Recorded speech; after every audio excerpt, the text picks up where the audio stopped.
Your company's knowledge lives across a ton of resources, including meeting notes, resources viewed once through a meeting, and a subject matter expert's head. Every time you're sitting down talking to ChatGPT or Claude, you paste in the same background, the same context, the same here's how you do things for maybe the 50th time this month. But how can you actually synthesize your ideas, your projects, and be more efficient when everything is siloed away? Today, I'm going to be building a real working AI brain that will help you better control the way you leverage AI in your corporate job for more productive meetings and just overall faster project completion. There are really two versions of this idea floating around right now, and I'm going to show you how they actually work, why they work, and then build the one that you can actually build today, and then expand upon the second example once the first one is actually built out and usable. So starting off with this tutorial, we're going to look directly into this LLM Wiki project that was posted by Andrej Karpathy, who, as I mentioned, is considered the godfather of AI. Now, really, the reason that he had built this out, and we can really just look through this this project here that sits in GitHub. It's a public repo that anyone has access to, and you can see, obviously, it's very, very highly regarded. It's been very popular the last couple months. I use it for my own workflows as well. But essentially, what this wiki is doing is, you can see right here, it's a pattern for building a personal knowledge base using an LLM. And so it's designed to be copy-pasted into your agent automatically, and really you don't have to do much work other than that. And so what exactly is this project doing? Well, we can see that essentially what it's going to be able to deliver here, and you can read through this, is it's incrementally building and maintaining a persistent wiki of your own day-to-day work. So, you can think of it as it's going to be a collection of markdown files that sits between what you're doing and then the raw resources that you're using. So it's something that compounds, it builds over and over again, and will become more useful and more well-rounded the more information you give it. And so really there's three layers that comes to it. So you can see here, there's the raw sources. So that's, you think, your documents, your articles, your images, data files, anything like that, that you're essentially ingesting, right, and throwing into the AI. And then the actual wiki portion is the directory piece. So that's really where you're essentially ingesting the raw sources, and then you are creating a wiki that has summaries, entity pages, comparisons of the raw sources, right? And that's a synthesis of, it says right here, a synthesis of raw sources. So that's really the information that you're coming out of with this, right? And the third piece is the schema, right? So that's a document that's essentially telling the LLM or telling your Claude, your Codex, whatever it is, how your wiki up here is structured. And so these are really the three parts of the project, right? The different operations. So it essentially ingests. You can throw in information. It will ingest whatever sources you give it. Query. You can ask questions against your wiki and what you built off of it. And lint, which isn't really something that I constantly use, and I don't really think you're supposed to use constantly. Obsidian is a very popular piece of of this project that you can include. We're not going to go over Obsidian specifically in here, but if you are someone that uses a lot of web resources, I would highly recommend looking into that. We can, if it's something that interests you, leave some comments down below and I can get into that. Now, the reason that something like this is actually useful, right? There's a couple different reasons. And a big aspect is whenever it comes to AI, and this is kind of a theme of what we talk about a lot, is AI is not context efficient, and it doesn't really know how to pull in that information in an efficient way. Right. Because of that, you might be having to load in information over and over again that you've constantly had to do already in the past. And you're essentially just refreshing AI with the same information over and over again. And it's very context inefficient. So by having a knowledge graph, you're essentially able to give your AI more to work with, or more compacted information to work with to get the result that you need in a much faster rate. Another aspect with AI is that it doesn't really ever keep track of the decisions that are made in a company. Right. And so that's kind of the nice aspect about this knowledge graph is that it's not only holding facts, but it's actually also holding the decisions that are built on top of them and the assumptions that allowed those decisions to be made. And so when you're feeding that type of detail and that type of context into your AI, it can help better understand why certain decisions and why certain decisions are made at your company and why you are functioning in the way that you are really as a day-to-day employee. And as a result, it will give you better answers and more detailed and reliable answers. And finally, another aspect that kind of goes directly into that is, with AI, what people believe with AI memory is that they think that AI memory means that it remembers what I told it last week, right? But the valuable aspect of AI memory isn't necessarily, this is what we talked about last week. It's more so it remembers not only what I told it last week, but also what I believe, why I believe that, and what would potentially change my mind in that sense, right? If anything were to happen to change a certain decision. And so that's really what makes a wiki like this very valuable. And as a result, it will help you be able to get more answers that, or go quicker on projects, be able to send out deliverables in a faster manner, and just be more organized overall. I know for sure, for me, like I use this on a day-to-day basis, keep track of all my projects, keep track of all my deadlines, all my meeting notes, everything gets fed through this. So question next really is, how do we actually implement this wiki, right? Now, that is actually quite simple. And so jumping straight into it, this is actually an AI brain that I created for myself. So we can see, essentially I just called it's just a project called Actionable AI Brain, and it's on my desktop, just right here. And you can see it's sitting right here. And essentially it is just a bunch of different folders that holds all the information that I have. So here you can see I have agents folder. These are all the skills that I have that are related to the to my project. Here are some documents of different sessions that I've had. The main one here, you can see here's the wiki, and wiki breaks things out into my branding. So you can see here's my brand kit, my website playbook, YouTube strategy, all that stuff. Some entities, this one doesn't have anything in it, but if I ever have any people that are associated with a company, I would throw in there. Different offers, so different like offers that I give for my company, including the AI efficiency audit that we have, knowledge graph builds, voice AI, all that good stuff. Different playbooks that we have, just essentially they're all ingested. You can see that everything is markdown.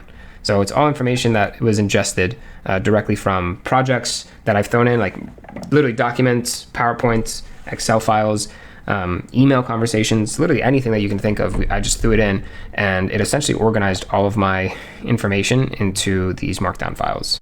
And so here's an example of what a markdown will typically look like. So let's say I have a certain playbook. Let's say I pull up the AI efficiency score. I'll give that a second to think about. You can see I have my different Claude conversations here, and so you can just pull it up as normal. And yeah, we'll just wait for this to load.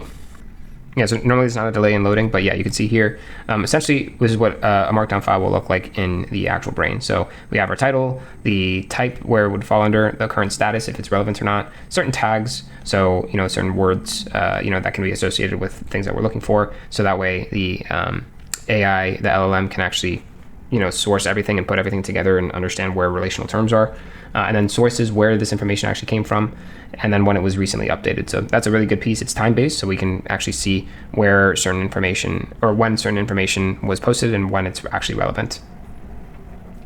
Here we can see the log MD file. So every day, whenever I have something new to add to this, I essentially can it will keep track of it, and I can ask, within these chats to update the log and index just to make sure that everything is up to date and correct. And of course, it can get pretty verbose, but for the most part, everything is okay. That's something for later down the road if you need to, update and save a backlog of information. And so the next question really is, how can we build something like this for ourselves, right? And so I'm going to go ahead and open up a new folder that I already set up ahead of time. It's just this AI brain example, just a new folder that's sitting on my desktop. Just for reference, if you want to be able to follow along, you can look at my other videos on how to download VS Code and set up Claude Code. You shouldn't necessarily be, turned off by the idea that you have to use something called Claude Code. It's very much the same as Claude Cowork, but just gives us a better file structure view here. So essentially what I want to be able to do in this completely empty project folder, you can see it exists as a completely empty folder, and here as well, there's just nothing here. We're going to actually build out the structure behind the actual wiki that we're going to build here. So we're going to go back to the GitHub link here, copy everything that exists in this LLM wiki, and I'm going to give it a prompt to essentially just ingest everything here. So start off here, read this LLM wiki GitHub repo that I received, and I want to be able to build out this whole repo for myself in the context of my business and my business practices. Go ahead and analyze the relevant folders and projects that exist to get a better understanding and personalize this project for myself. And so essentially, I think that last point is really what's going to kind of hone in on making this yours, right? So you can see I pasted in the wiki. I'm going to go ahead and send that. By being able to personalize it to you, that's really what's going to make this brain effective, right? You're going to see it's going to go into the different folder structures. It's going to start asking me questions, and essentially just build out this whole project for me. So whenever you start building out this stuff, be as honest as possible. Make sure that you give it as much information as possible. Make sure that you're not giving it any restricted information, and make sure that you are really just being as specific and context aware as possible, because the more context and the more specific you are, while also keeping it general enough where you can let it work and just think about the best way to build this out, that's what's really going to give you the best result. So we'll come back once this is all right. And so now we're back, and it looks like it was able to write everything and essentially take the structure that we were looking for. So you can see here's the brain example, and we can look into the folders here. And if we open up the raw assets, now of course there's not going to be anything in here yet. This is where it might hold some code. But the wiki here is really where you start getting into the details of what it is that you want to accomplish for your wiki brain, right? And so it's going to have concepts, basically just covering things that typically happen across your company, entities, important people, so maybe your bosses, your clients, people that you are recurring characters in these meetings, some sources, information that might be coming in from other areas, and then synthesis. So any ideas or fully developed thoughts that essentially came together and now fit in here. So you can see this CloudMD file essentially layers everything in for each folder. So that way, whenever you run your Cloud instance, it's going to read these instructions. So that's really what a CloudMD file is, if you're not familiar. It's essentially just a file of instructions that gets loaded for every single instance that you run Cloud. So here we can see, here's the schema that we're going off of. Here's a personal knowledge base. The layers are really going into it. We can see the different sorts of wiki pieces. And here are the operations that really this brain will go through. So it's ingest, read new raw sources, and put them into the wiki, the query. So it's going to read information and be able to spit it back to you, and then lint. So it's just going to sometimes check and do, you can see here contradictions, stale claims, all that stuff. It's going to set up the conventions for the wiki here. And then the other thing that we have in here is this index and log file. So essentially the index is just going to keep track of, important files and the types of file structures, new files that have come in that are important, and just put them in here. So that way your instance can automatically read that file and know where to reference. And then the log is essentially whenever anything new happens and you're updating something new, you're having conversations with it, it will update the log here. So this is really your personalized brain, your work brain.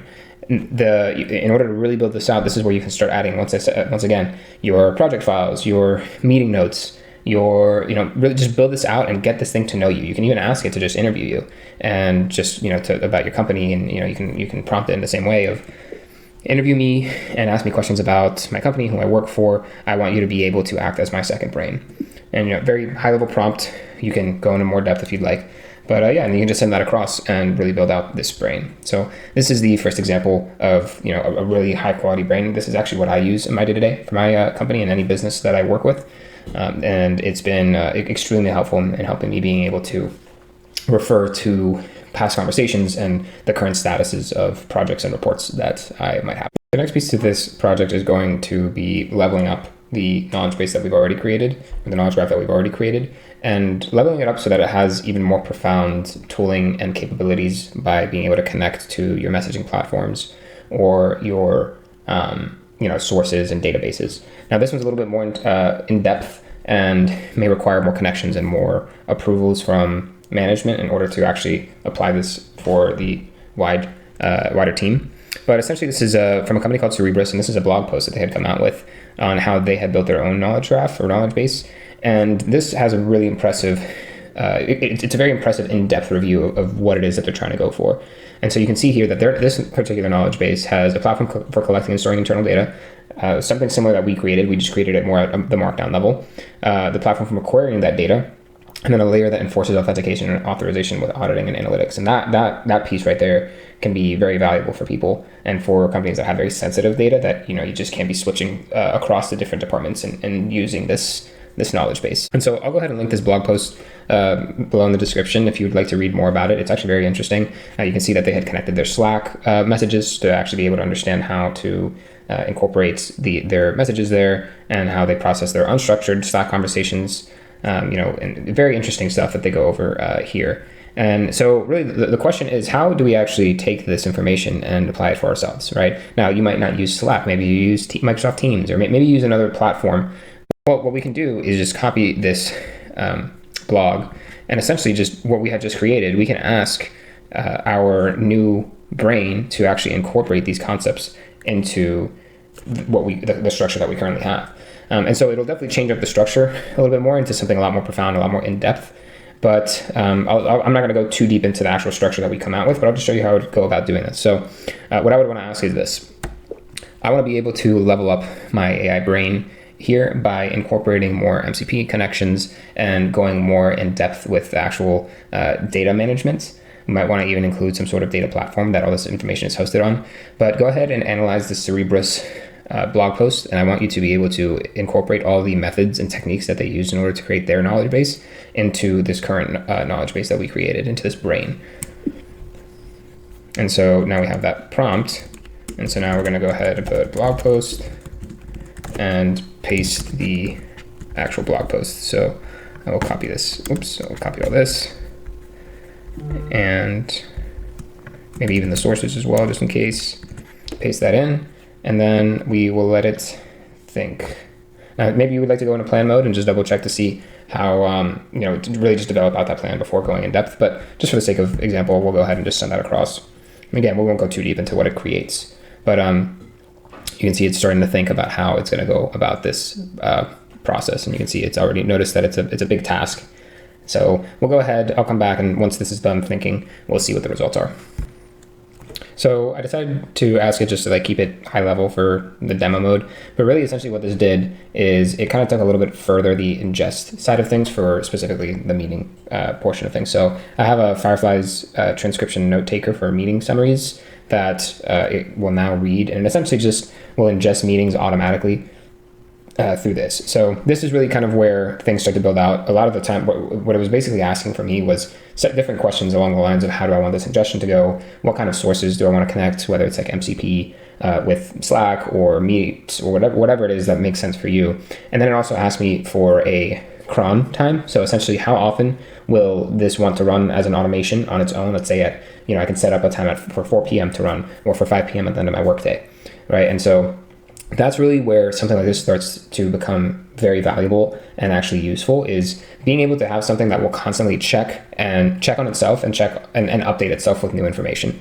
So that's really the way that you could go about building an AI brain. I would start with the first one that we went over here, and then try out that second piece with the Cerebras blog and see what kind of results you get. But the main thing here is really ask it questions, and ask it to ask you questions, and just get it to know you more. And it's something that you can iterate. It's not something that you'll iterate on right off the bat the first time. It's something that you just continue building as you start using it more and more. And at some point, you'll be using it kind of as your second brain for your daily workflows. And so that's essentially the build of how to build an AI brain. You can see that we went through 2 different examples. The second one being a little bit more profound and deep than the initial Karpathy one that we went over today. Hopefully now you'll have a better understanding of how to actually be able to build out a usable knowledge base or AI brain that your team and you can use in order to be able to be more effective in your everyday tasks. A big aspect of building out something like this is actually being able to be more token efficient with your AI usage, and being able to build out a knowledge base is actually going to further you along with being more efficient whenever it comes to your usage limits in your company. So if you want to know where your team is actually losing time or money to AI beyond just this one fix, I'm making the AI burn rate quiz as well. That's going to be able to tell you exactly where your team is spending the most amount of time and money when using AI. So if there's anything to take away, just know that your company already has all the knowledge it needs. It's just scattered. Just give it one place to live and give your AI the ability to read it, and you'll be on your way. See you in the next one.